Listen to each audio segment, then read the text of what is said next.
Welcome to the Macro Chat Live Show. Hello, everyone. Happy New Year. It's 2019. Can you see it? Can you see it? Oh, it's not even like focusing. I am all blinged out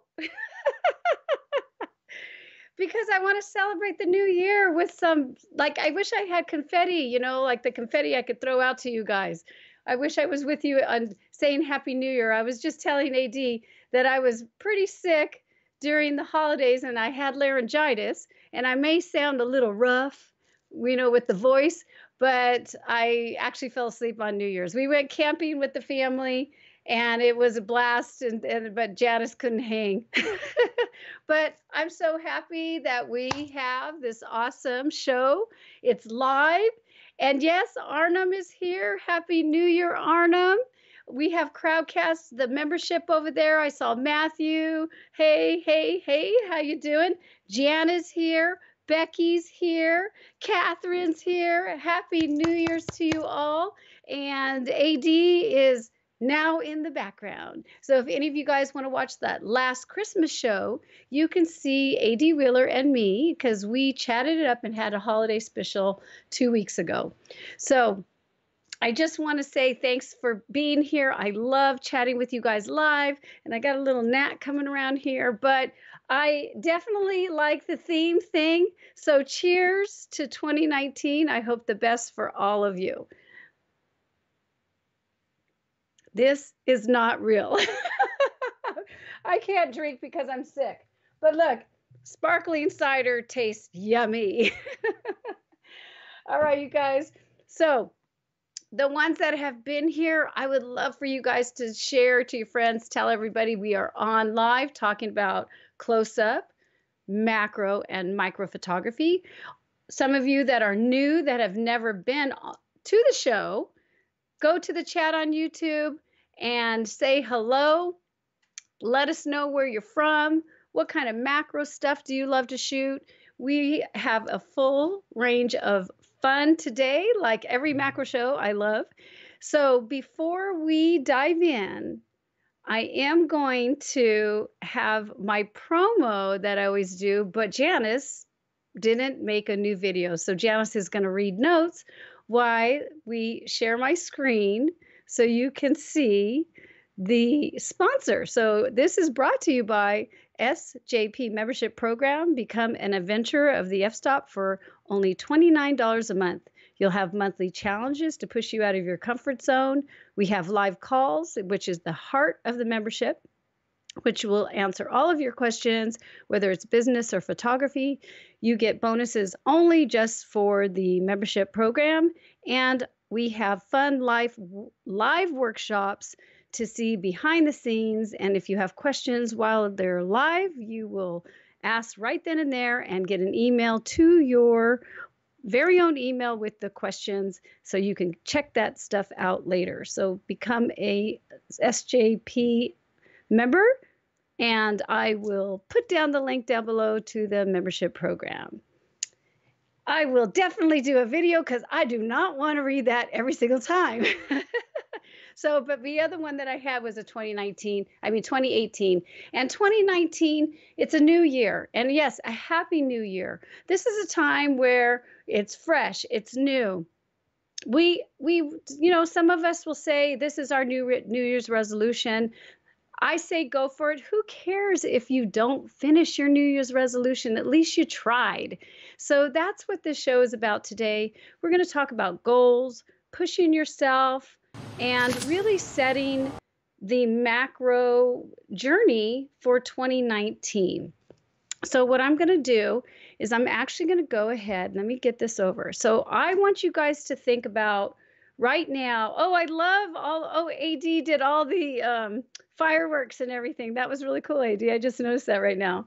Oh, Rhino. Hi, Rhino. You like the hair. Okay, so Rhino, he's a member. And I'm telling you, the membership people, they see me with hardly any makeup. My hair is straight.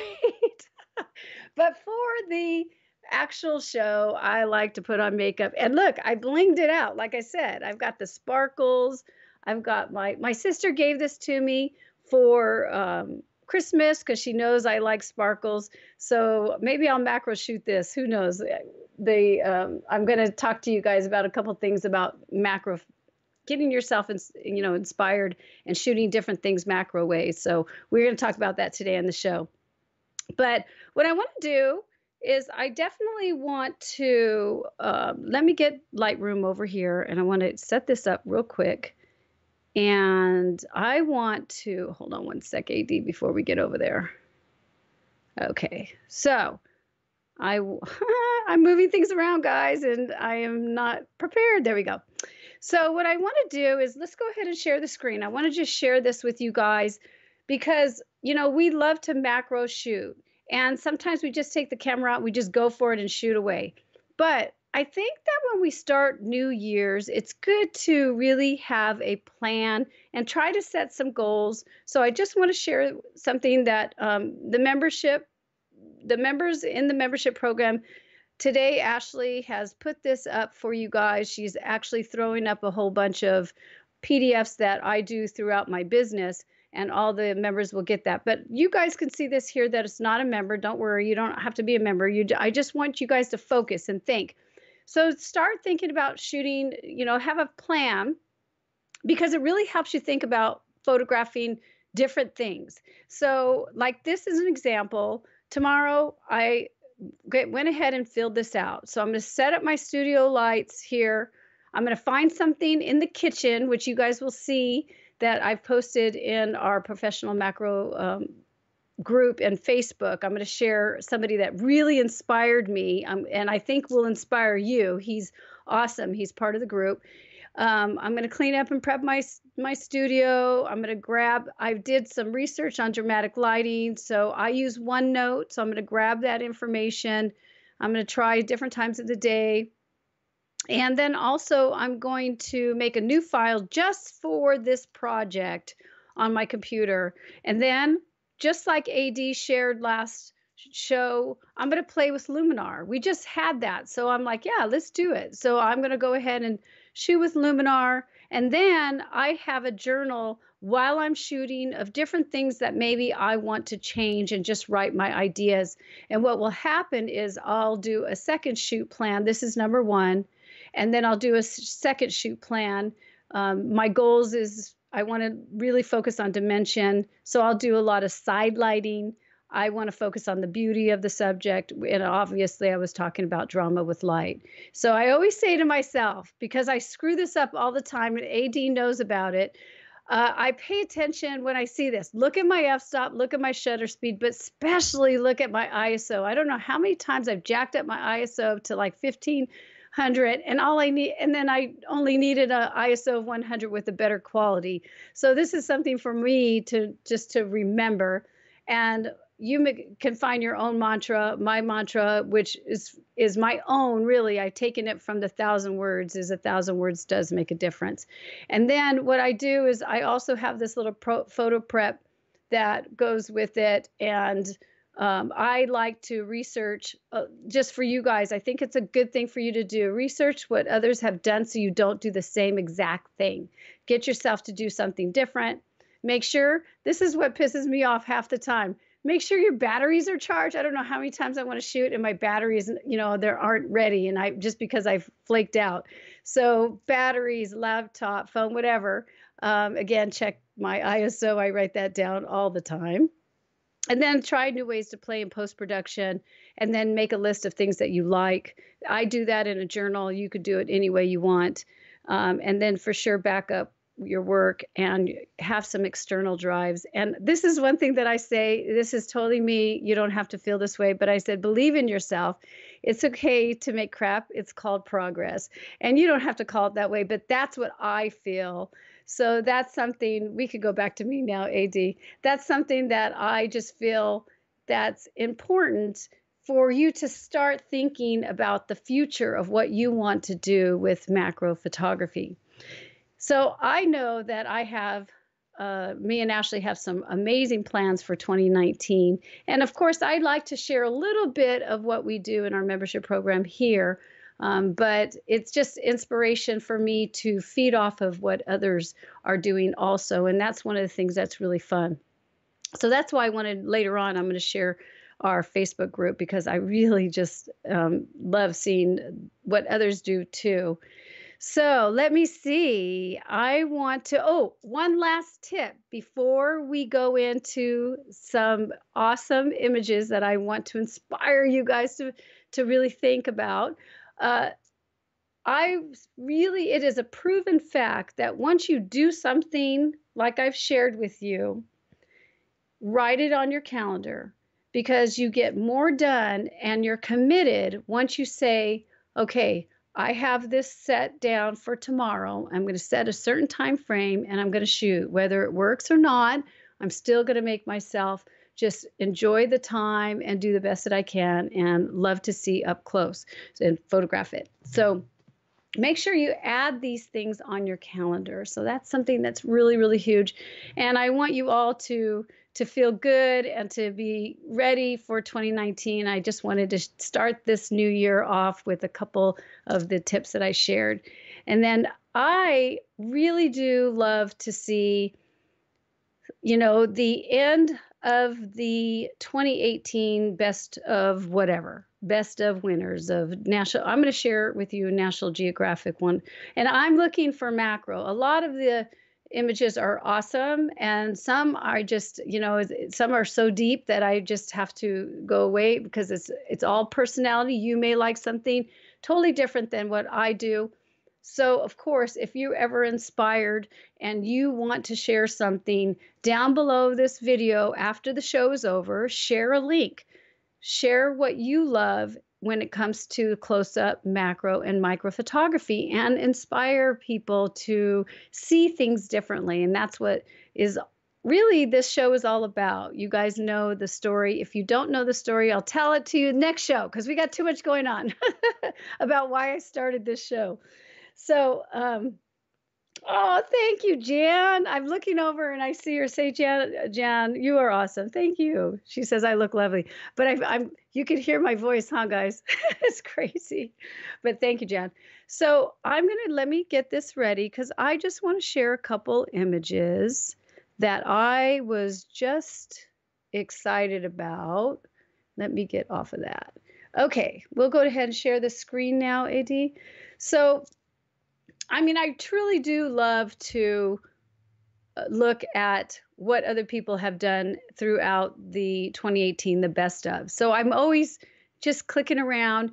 And this is something that I thought, wow, I mean, jellyfish are really, this person, David, and I can't say his little Schwagner, I don't know how to say his name, but it's one of the best of National Geographic. And these are so dangerous and they sting and they're very, you know, to do this is pretty intense.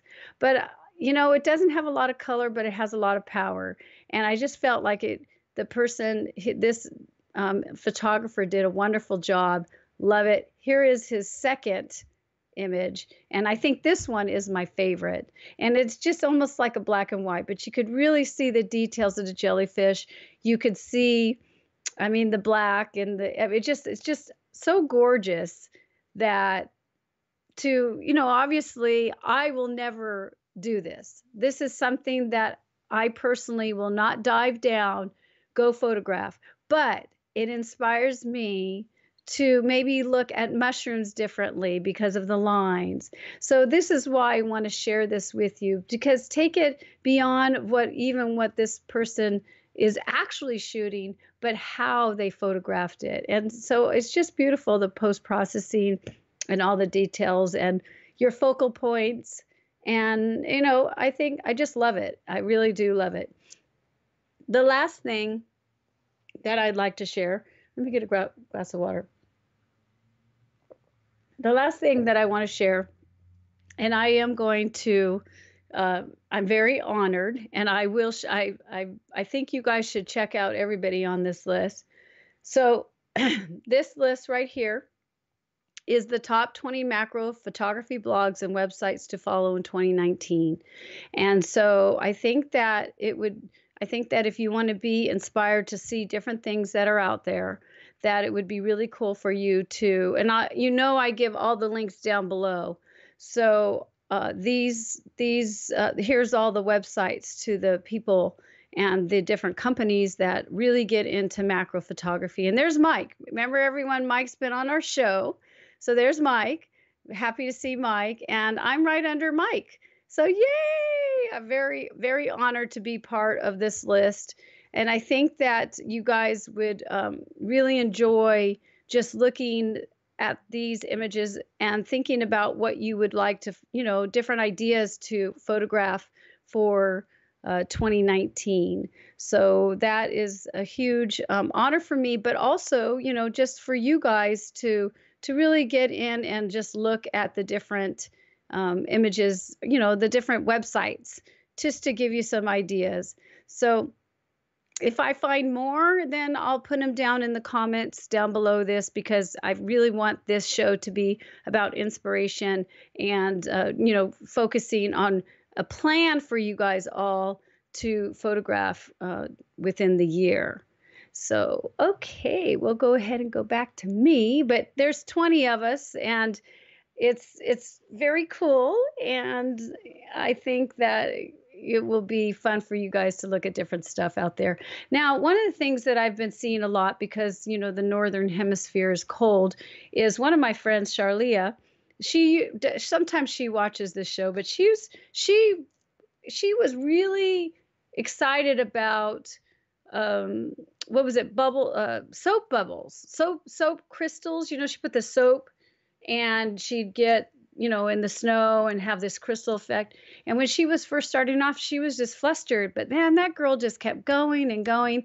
And I didn't grab one of her latest images. She's on Facebook. I think I'll share her stuff down below. And she's just working that so hard. So Charlia, if you watch this, I know you watch sometimes the after show or the replays. Congratulations, because you have been working so hard to do this. And she makes some beautiful soap frozen bubbles. It's really beautiful. I haven't done that either. Maybe I should. I live in Southern California, so maybe we're going to go up to the mountains maybe soon, because it actually snowed here. So maybe I'll play with some kind of snow and share that with you guys.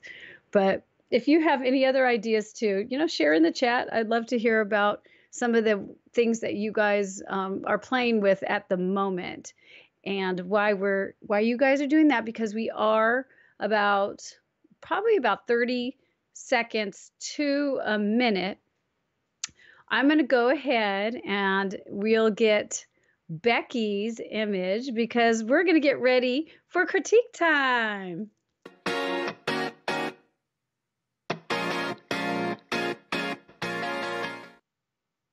Okay, so I have my Lightroom ready. I do want to let you guys know that we have a macro show just for the Facebook group, macro group, whatever, for this show. Can I spit it out? But anyways, if you guys want to submit your images, which I love, you go to Facebook down below and submit your images. You can also submit your images on the SullivanJPhotography.com. It's Macro Chat Live is here. You'll see it right on the top. And you can ask questions there too. Because I really do, I think that when we do critique, it's more about feedback and stuff and just getting ideas. And other people, when you submit your stuff, other people will learn too. And I love what Becky has sent. And actually, Becky sent this.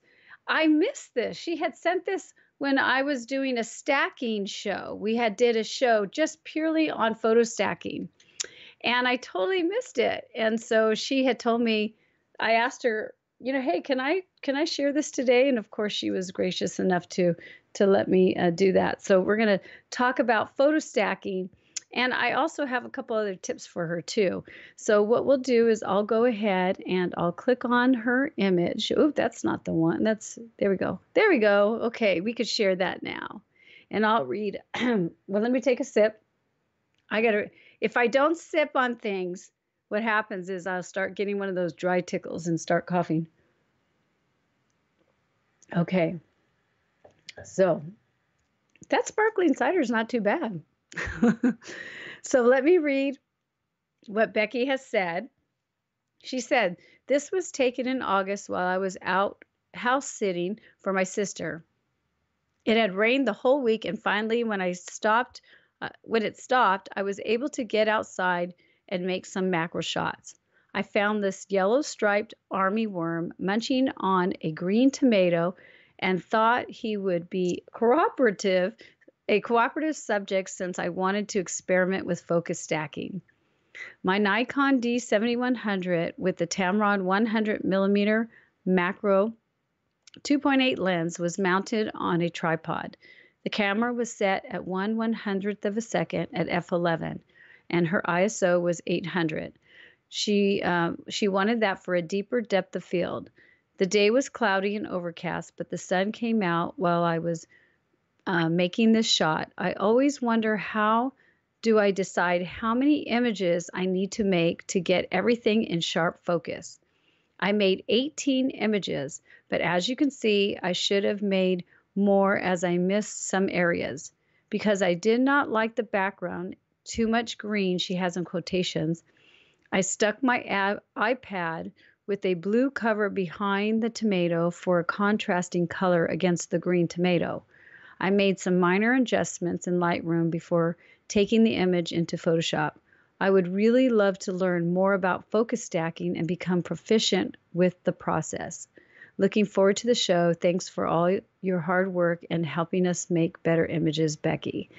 So, Becky, you are awesome. I just love your write-ups. You know that. I tell you that every time you write. I really can feel your image the way you explain it to me and everybody else for the show. And now we can feel and understand what you were going for. So any of you guys submitting images, right, just like Becky. No, I'm just kidding. I couldn't write this well. I have a hard time expressing myself, but Becky, you've done a wonderful job and I totally get it. So yes, focus stacking is definitely something of a challenge. And I know that because I've worked very hard on learning how to focus stack. And to tell you the truth, the more you stack, the more you will understand basically your f-stops and how much it takes compared to how close your lens is. Now, they may seem complicated because some people really get into the nitty-gritty and really know by how, the mathematical area, from your lens sensor to, what actual, the actual lens that you're using to the subject. I mean, they're really on it when it comes to millimeters or inches and all that.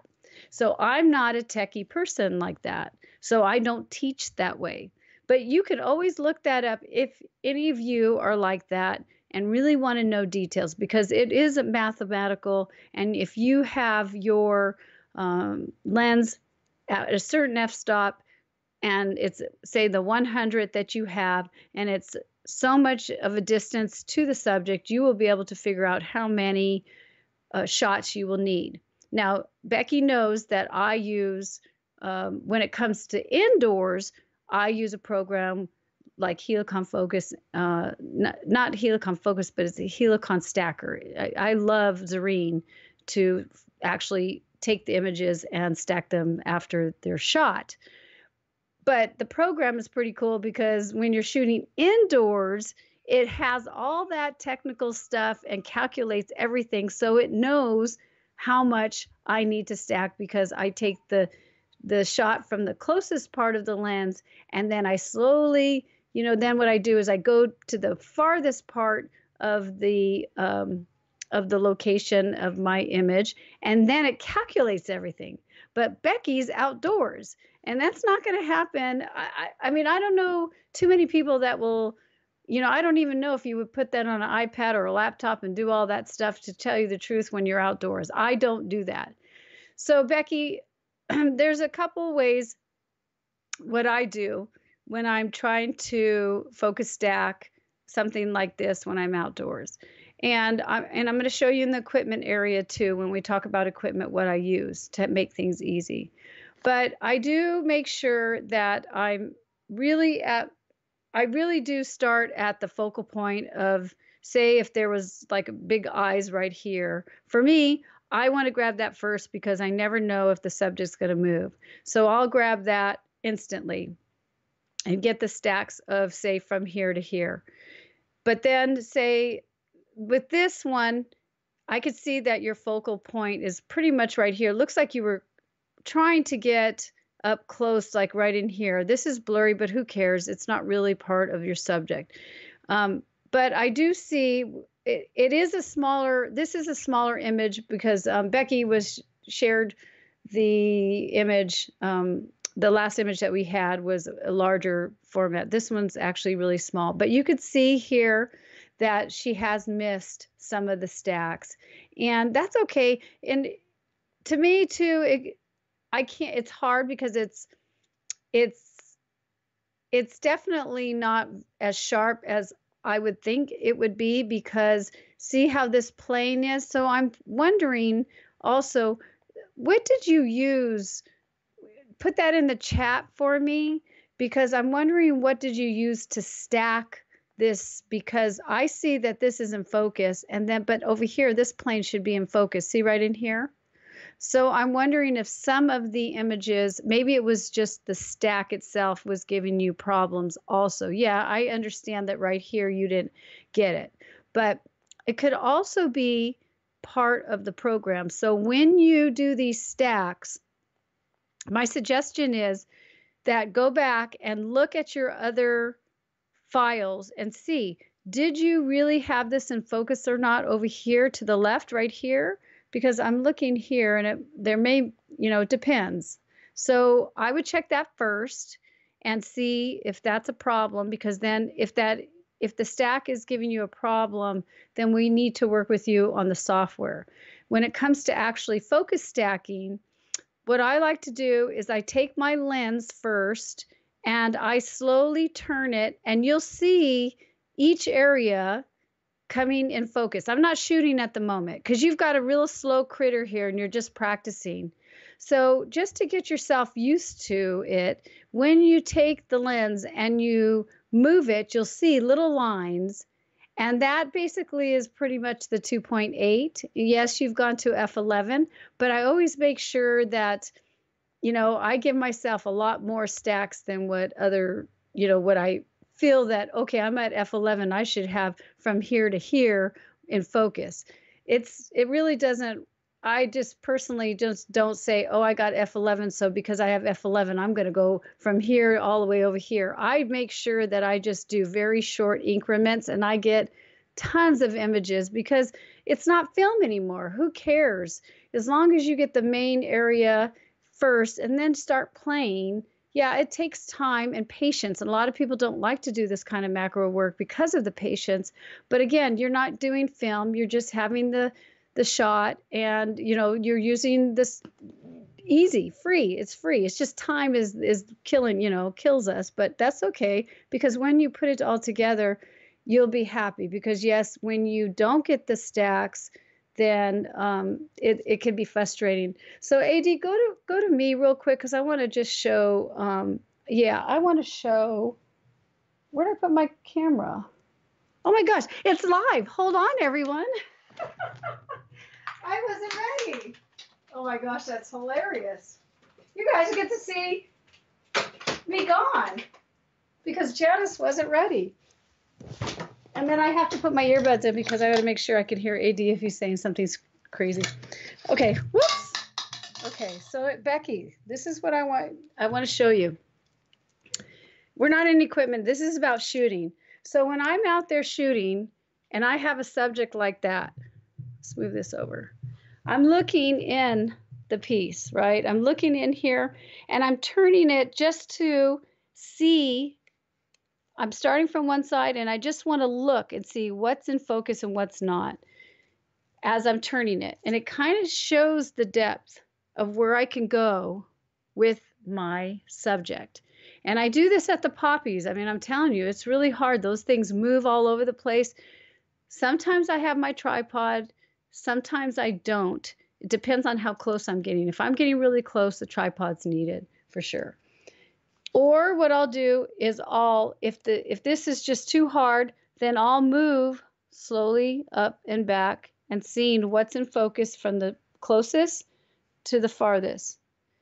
And you have to just take little baby increments. And the more, like I say, that you do it, the more you will know. But don't say, oh, I'm at F11, so I could just really push it. Just don't do that, because that's why I always go for F8, to tell you the truth, because I know it's really sharp in here. And because when you're stacking, you want to really focus on the sharpest cut in your lens. So F8 for this 100 millimeter macro is like the prime area that would give me really a sharp image. So F22 and all that stuff, people do that when they're not stacking. This is a whole different ball game. And you will see it will be so much better when you put it together. It'll be really, really sharp. So I just think that if you just look at it and just slowly make the changes, don't worry about your f-stops. Just say, you know what, I'm learning this thing. You will understand, oh, I didn't need that many, as you keep going and shoot, these subjects. And depending on where you're at, is going to make a big difference. Back here, you're going to need less stacking. Up here, you're going to need a lot more, because your depth of field is going to be really shallow. So I hope that's helped. I think that's because I don't know if let me see. Let's look. I have no special equipment. I use my camera focus points to focus on different places in the viewfinder. Yes. Just start from the beginning of your stack and then just slowly go back. She says, this was one of my first attempts, and find I'm getting better at focusing on different points. Yay! Cheers. It's true, though. The more you do it, just like with anything, the more you understand. Because I know that you use the 100 millimeter a lot, and that it will change when you use a 60 and 180 and all that. But I think that what you're doing is good, and also it can be software issues too. So, but it is something that you have to really practice on. And we will go ahead, AD, and let's go over to the equipment area so I could talk to Becky about my equipment.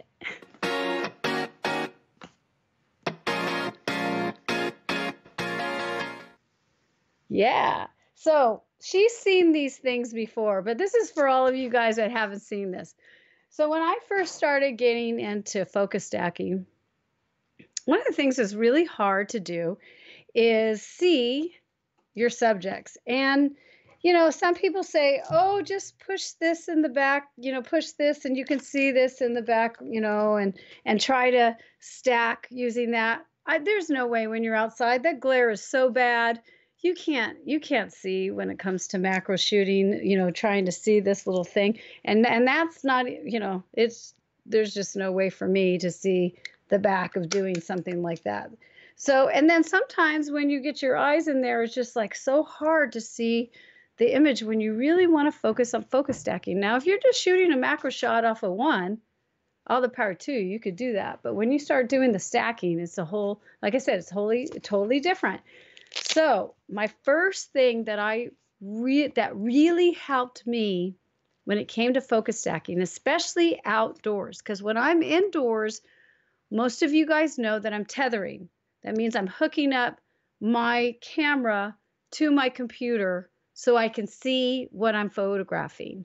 So always tethering indoors totally helps you when it comes to stacking. But when you're outdoors, I'm pretty sure that Rick was saying he does do some stacking on his iPad.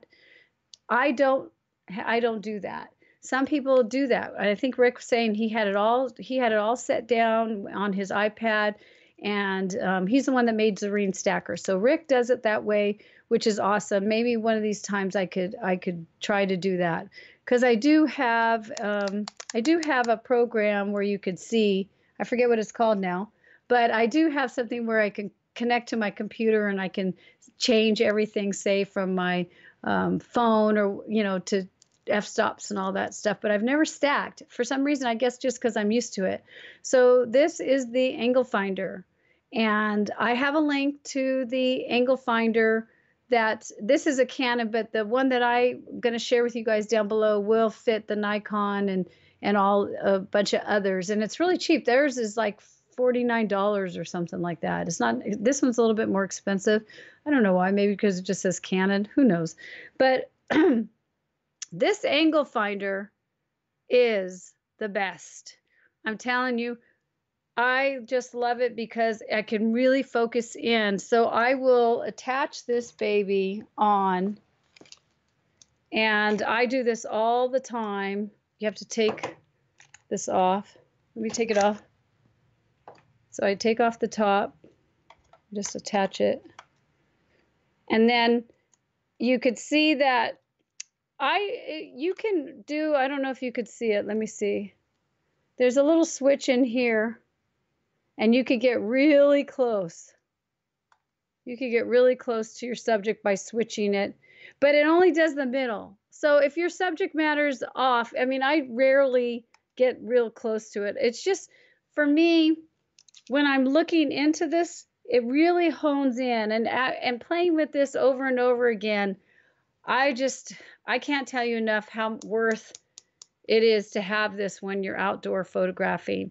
I mean, sometimes I'll even use it if I'm getting distracted. I mean, I'm just doing this kind of stuff, and I just blank everything out, and it's me and the subject, and this just hones in and really helps you see each of the areas that you want to stack. So I think it's an investment that any of you guys that really want to get into focus stacking, especially if you're shooting outdoors, this is something that's well worth the money. This is the first thing that I really loved when I started focus stacking, and helped me get the shots that I want because I could see what I was doing.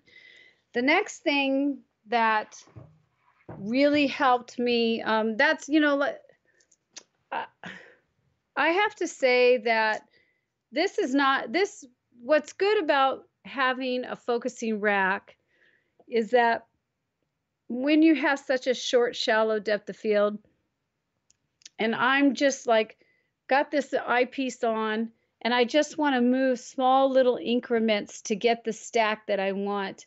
I mean, this is great. The camera sits on top of this. I'll show you. Some of you guys have already seen this before. Some of you haven't, so I want to show. So here's the little piece. And this goes in your camera like that. Okay? Screws it right in.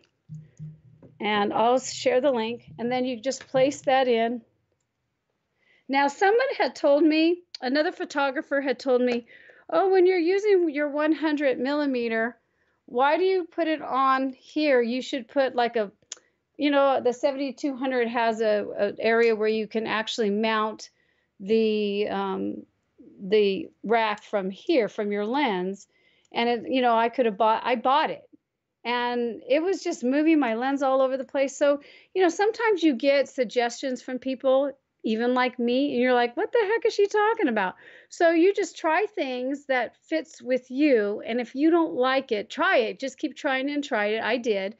And if you just don't like it, then just step away and try something different. So this is something that I'm sharing how I like to work. So this now is connected. Am I on? There we go. It's connected. And now I can just use minute different, just changing it up slowly, just making little changes. And each one of these little changes makes a huge difference when it comes to your depth of field and making the stacks. So these are the two items for me to go outdoors to really get the stacks that I feel have made the images successful for me. So when I come back, because that's really frustrating when you come back home, because you can't, once the shots are done, that's why, Becky, I was saying, I always start off first with the eyes, if it's a bug, or say if it's something that it's a leaf, but it's something that's really grabbed my eyes, I will stack what I love first. And then once I got the stack that I'm like, okay, this is my main focal point, I'll go back again. I'll shoot. This is what I do is I'll shoot my hand. I'll shoot my hand after I've got what I want. That's my stopping point. And then I will go back to start the subject again and shoot more stacks, say from the beginning of whatever I want in focus, just adding more depth. And then I will keep going to the very end because you just don't know. The wind can change, something can change. So that's how I work. And sometimes, I'm usually happy because maybe I didn't get the whole stack that I wanted, but I did get the main focal point because I started with that first. And then second, then I went ahead and played again because I guess because I'm a film girl, I started at film, it's like, man, this is so cool. I could just keep shooting. So let's see. Let's look at questions. La la la. Dave, morning all from the UK. Hey, silly o'clock here. Heck yeah. Hi, Dave. Nice to see you. Yes. Oh my gosh. I didn't realize you were from the UK. Thank you. Let's see. Oh my gosh. Okay. So Becky says she wants one. I know. Santa Claus just came to town, so maybe I'll have to save a little bit. The program that you can connect your phone and everything in the computer is called Side Sync. Oh, is that okay? So that's something different that I use. But hey, you know what? Side Sync. I'll look at that, Jan, and I'll put that down below in a link to help people. So that's cool. I forget what mine's called, but I'll remember it later for sure, and I'll put that down below too. But yeah, that's cool. Thanks, Jan. Becky says Nikon version is ridiculously pricey. Dave says Canon one is not cheap either. And then AD says I use the Sync 2. Great program. Oh, okay, awesome. So great. I'm excited because we'll put that down in the comments for people's. And shoot, I'd like to try it myself, especially when we're outdoors. Yeah, so that is the equipment segment. And I do think that the angle finder is awesome. I really do. Let me see what we're on for the next inspiration. Yes, we are going to go. Let me get it ready, you guys. And let's push this down. And I'm going to go to Facebook because, wait till you see. Okay. All right. We can share my screen because we're going to share the professional macro close-up photography group that myself and some others run. So I want to share with you real quick. So what we do is every month we have a main theme, and this group is only for macro photographers that really do get up close. So there's no close up here. You actually need to get up close with your lens. So it's macro or micro. You can reverse your lens. We understand that. But it is a group that will only, and I have that right here explaining, it is dedicated for physically getting up close. The other group that I have that I'll share down below, that's close up. You can use telephoto lenses and stuff like that. So let me share this. What I decided was a lot of fun is the theme is shoot anything that's in your kitchen. So Paul is just amazing. Hold on. Look at this. I have to share.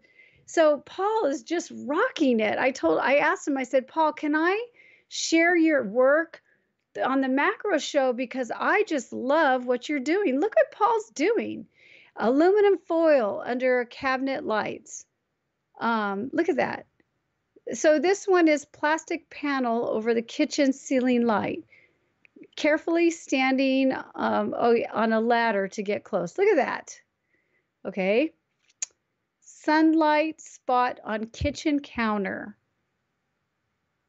This one is dried coffee with cream reflecting light at the bottom of the cup. Oh, man, this looks like a mountain ravine. Look at how cool. Crumbled paper napkin as a mountain. So cool. And then this is light peeking through a foam plate. How cool is that, guys? I mean, I'm like so excited. I was just like, he is rocking it. I just put this up yesterday. Hold on one sec. I want to see. I know he has more. It's just, the theme again is shoot anything in your kitchen for this month. Okay, here's some more. Here's some more. We got it. This is just so much fun. Okay, here's celery and the veggie flower. Look at how pretty that is. The ever popular cantaloupe with a little added zip to the color. So he's playing in post-processing too. Very cool. Let's see. A salad for one. I love it. Celery forest. How fun is that? Celery tip backlit. That's pretty.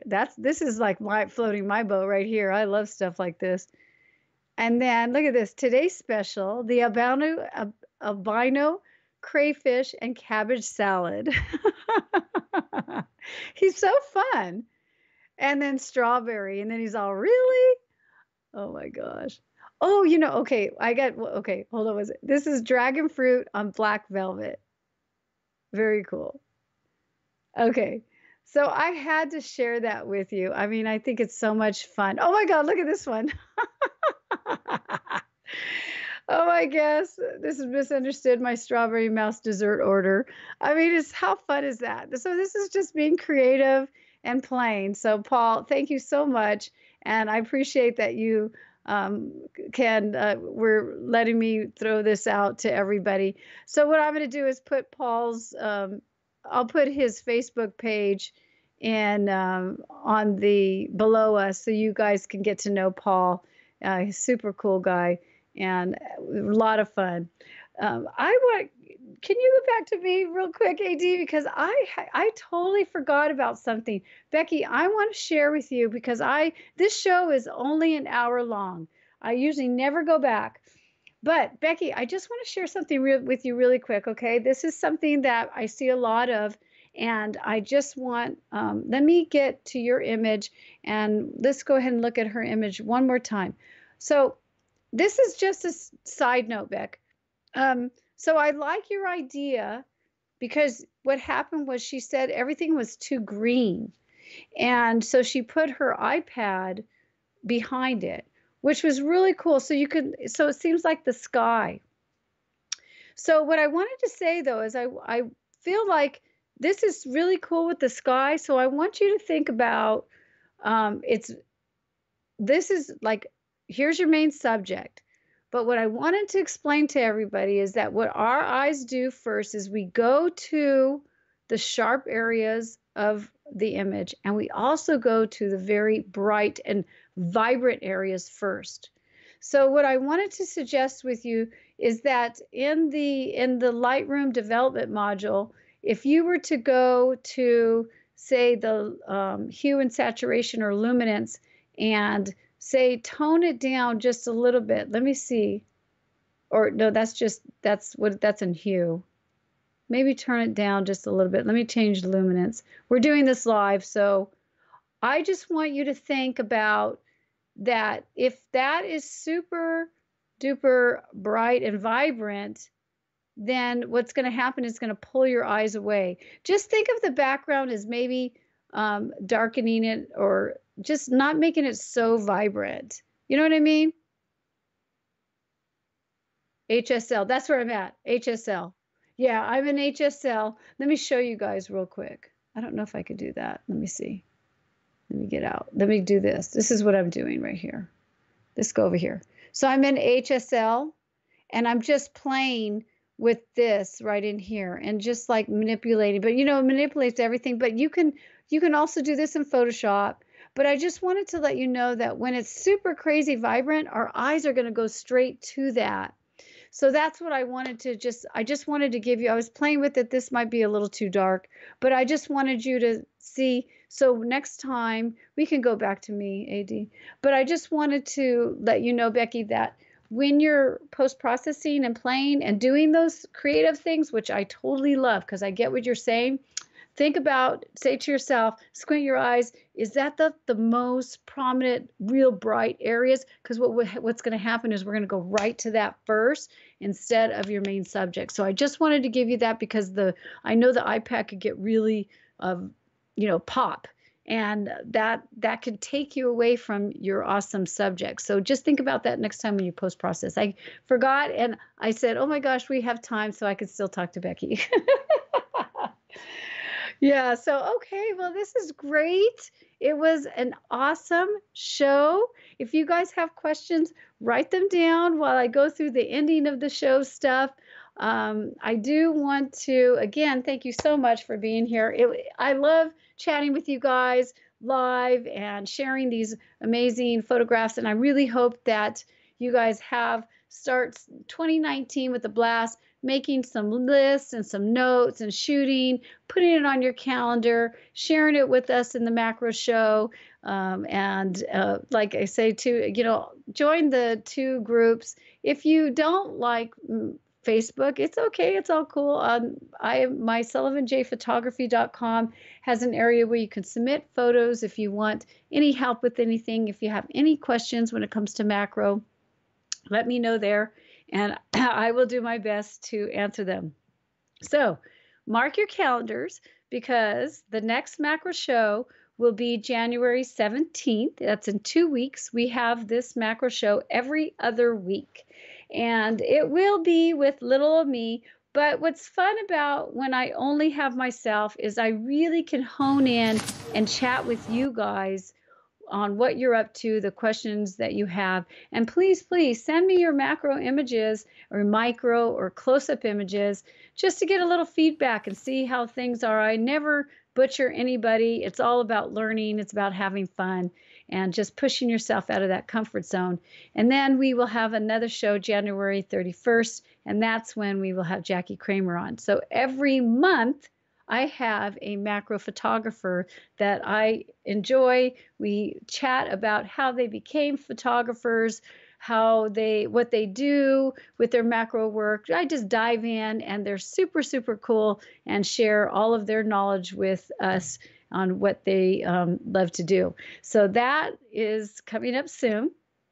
And, I guess we could do, if you got to know me, I don't know if that's 2018. Let's check it out, AD, and we'll see if I have to make a new video.